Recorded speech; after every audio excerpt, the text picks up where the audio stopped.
सूरज की किरणें अभी अभी गांव की पगडंडियों पर पड़ी थी। हरदयाल अपनी पुरानी चारपाई पर बैठा हाथ में एक फटी पुरानी डायरी लिए हुए था। उसकी उंगलियां कांप रही थी।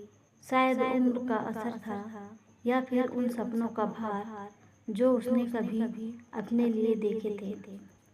70 साल की उम्र में वह अब भी वही हरदयाल था जो जवानी में दुनिया बदलने के ख्वाब देखता था। मगर जिंदगी ने उसे एक स्कूल टीचर की कुर्सी, बच्चों की परवरिश और फिर रिटायरमेंट की चौखट तक खींच लाई थी। हरदयाल जी, चाय तैयार है। सुमन की आवाज़ ने उसे ख्यालों से बाहर खींचा। सुमन उसकी पत्नी 65 साल की थी।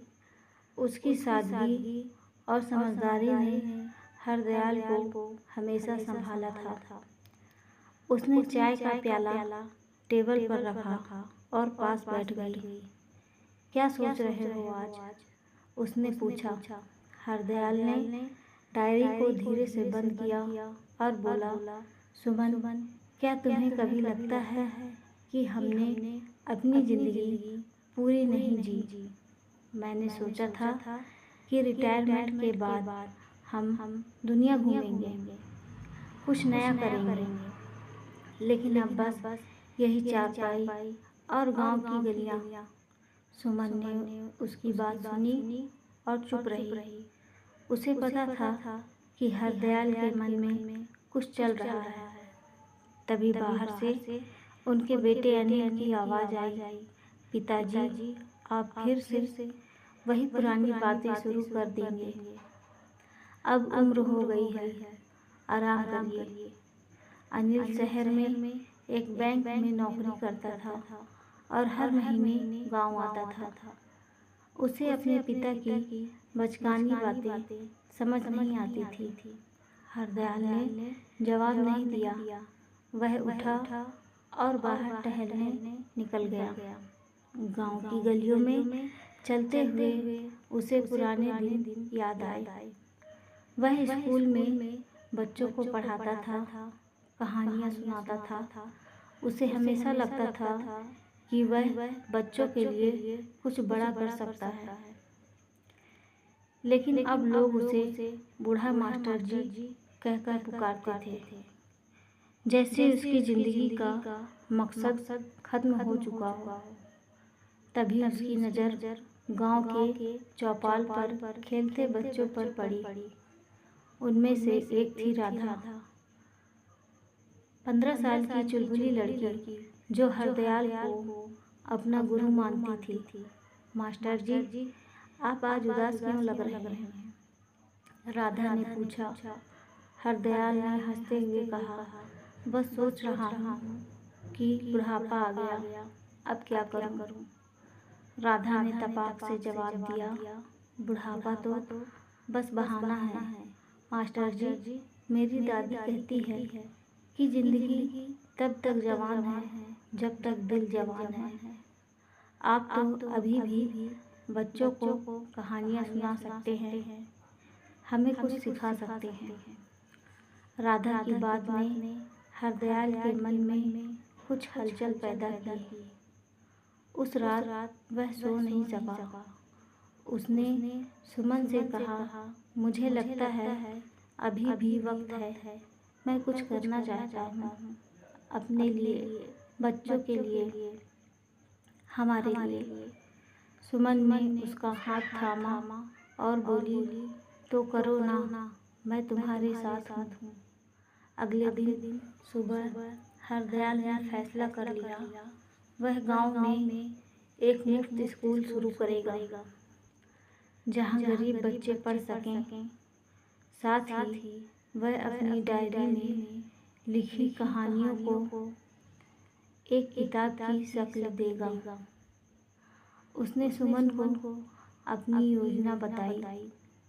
सुमन ने मुस्कुराते हुए कहा, यह तो बहुत अच्छा विचार है, लेकिन पैसे का क्या और लोग क्या कहेंगे? हरदयाल ने जवाब दिया, पैसे की चिंता मत करो, मेरी पेंशन है और कुछ पुरानी किताबें बेचकर भी थोड़ा इंतजाम हो जाएगा। रही बात लोगों की, तो उन्हें समझने दो कि बुढ़ापा कोई रुकावट नहीं है। सुमन को उसकी बातों में विश्वास था। उसने कहा, ठीक है, मैं तुम्हारे साथ हूँ। बच्चों के लिए खाना बनाना और उनकी देखभाल करना मेरा काम है। हरदयाल ने उसी दिन गांव के सरपंच से बात की। सरपंच ने पहले तो हंसते हुए कहा, मास्टर जी, अब तो आराम करने का समय है, स्कूल कौन चलाएगा। लेकिन हरदयाल की आंखों में जो जुनून था, उसे देखकर सरपंच ने एक पुराना कमरा देने का वादा कर दिया, जो गांव के स्कूल के पास खाली पड़ा था।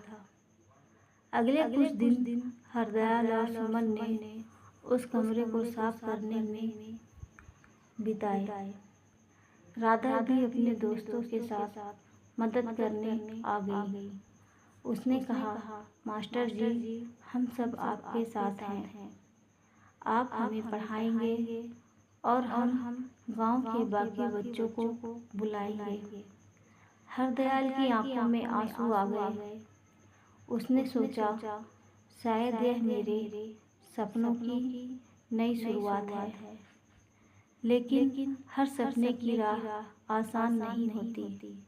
जब अनिल को यह बात पता चली तो वह गांव आया और नाराज होकर बोला, पिताजी, यह क्या पागलपन है। इस उम्र में स्कूल, किताब, लोग हंसेंगे, आपकी तबीयत भी ठीक नहीं रहती। हरदयाल ने शांत स्वर में जवाब दिया, अनिल, आराम करना जिंदगी नहीं, मरना है मुझे, अभी जीना है मजे से। जीना है। यह सुनकर अनिल चुप हो गया। उसने देखा कि उसके पिता की आंखों में एक नई चमक थी, जो पहले कभी नहीं दिखी थी। स्कूल शुरू हुआ। पहले दिन सिर्फ 5 बच्चे आए, राधा और उसके 4 दोस्त। हरदयाल ने उन्हें एक कहानी सुनाई, जो उसने अपनी डायरी से निकाली थी। कहानी थी एक छोटे से पक्षी की, जो अपने पंखों पर भरोसा करके पहाड़ पार कर गया। बच्चों की आंखें चमक उठी। राधा ने कहा, मास्टर जी, यह कहानी तो मेरे लिए है। मैं भी पढ़ लिख कर कुछ बनना चाहती हूँ। धीरे धीरे बच्चे बढ़ने लगे। एक हफ्ते में संख्या 15 हो गई। हरदयाल सुबह बच्चों को पढ़ाता और शाम को अपनी किताब पर काम करता। सुमन बच्चों के लिए खाना बनाती और उनकी छोटी मोटी परेशानियों को सुलझाती। लेकिन मुश्किलें भी साथ आई। एक दिन बारिश में कमरे की छत टपकने लगी। ठीक करने के लिए पैसे नहीं थे। हरदयाल ने अपनी पुरानी साइकिल बेच दी और छत ठीक करवाई। गांव के कुछ लोग उसकी तारीफ करते, लेकिन कुछ लोग ने ताने भी मारे। बूढ़ा मास्टर जी पागल हो गया है। वे कहते, एक दिन हरदयाल की तबीयत बिगड़ गई। उसकी सांसें फूलने लगी। सुमन घबरा गई और बोली, अब बस करो, अपनी सेहत का ख्याल रखो। लेकिन हरदयाल ने हंसते हुए कहा, सुमन, यह थकान मुझे जिंदा रखती है। बीमारी से डर कर सपने नहीं छोड़ सकता। राधा और बच्चों ने भी उसका हौसला बढ़ाया। उन्होंने गांव में एक छोटा नाटक किया, जिससे कुछ पैसे इकट्ठा हुए। उन पैसों से किताबें और बेंच खरीदी गई। हरदयाल को लगा कि शायद सपने सच होने लगे हैं। कई महीनों की मेहनत के बाद हरदयाल की किताब पूरी हुई। उसने इसे सपनों का सूरज नाम दिया। एक छोटे प्रकाशक ने इसे छापने का फैसला किया। जब किताब गांव पहुंची तो बच्चों ने उत्सव मनाया। हरदयाल ने पहली कॉपी राधा को दी और कहा, यह तुम्हारे लिए है। अपने सपने पूरे करो। स्कूल अब 30 बच्चों का घर बन चुका था। हरदयाल और सुमन ने फैसला किया कि वे अपने जीवन की पहली यात्रा पर जाएंगे। पास के पहाड़ी गांव में अनिल भी उनके साथ गया। उसने अपने सपने पिता से माफ़ी मांगी और कहा, पिताजी, आपने मुझे सिखाया कि ज़िंदगी हर उम्र में मज़े से जी जा सकती है। यात्रा के दौरान हरदयाल ने पहाड़ों को देखा, हवा को महसूस किया और सुमन का हाथ थामकर कहा, देखो, हमने बुढ़ापे में मज़े से जीना सीख लिया। सूरज ढल रहा था, लेकिन हरदयाल के सपनों का सूरज अभी चमक रहा था।